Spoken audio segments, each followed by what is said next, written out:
EP. ജയരാജന്റെ ആത്മകഥ November 3 പുറത്തിറങ്ങും. മുഖ്യമന്ത്രി പിണറായി വിജയൻ പ്രകാശനം ചെയ്യും. ഇതാണ് എന്റെ ജീവിതം എന്ന പേരിലാണ് ആത്മകഥ. അരുൺ പൂപ്പറമ്പ് ചേരുന്നുണ്ട് വിശദാംശങ്ങളുമായി കണ്ണൂരിൽ നിന്ന്.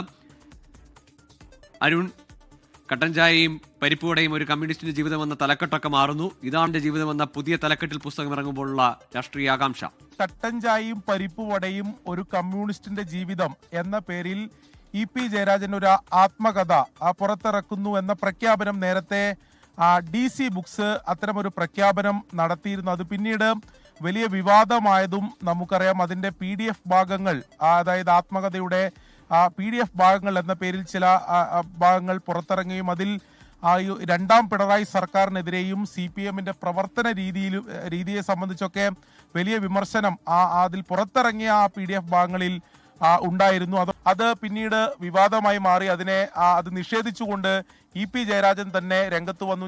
താൻ അത്തരത്തിലൊരു ആത്മകഥ എഴുതിയിട്ടില്ല, താൻ എഴുതുന്ന ആത്മകഥയിൽ അത്തരം പരാമർശങ്ങളില്ല എന്ന് പറഞ്ഞ് അന്ന് പുറത്തിറങ്ങിയ ഭാഗങ്ങൾ നിഷേധിച്ചുകൊണ്ട് ഇ.പി. ജയരാജൻ രംഗത്ത് വരികയും പിന്നീട് അതിൽ നിയമ നടപടി, DC ബുക്സിനെതിരെ നിയമ നടപടി സ്വീകരിച്ച് അതിൽ പിന്നീട് കോട്ടയം ജില്ലാ പോലീസ് മേധാവിയുടെ നേതൃത്വത്തിൽ അന്വേഷണം നടത്തി കുറ്റപത്രം സമർപ്പിച്ച സാഹചര്യം ഉൾപ്പെടെയുണ്ട്. ഇപ്പോൾ എന്തായാലും മറ്റൊരു പേരിലാണ്, ഇതാണ് എന്റെ ജീവിതം എന്ന പേരിലാണ് ഇപ്പോൾ ആത്മകഥ പ്രസിദ്ധീകരിക്കാൻ വേണ്ടി പോകുന്നത്.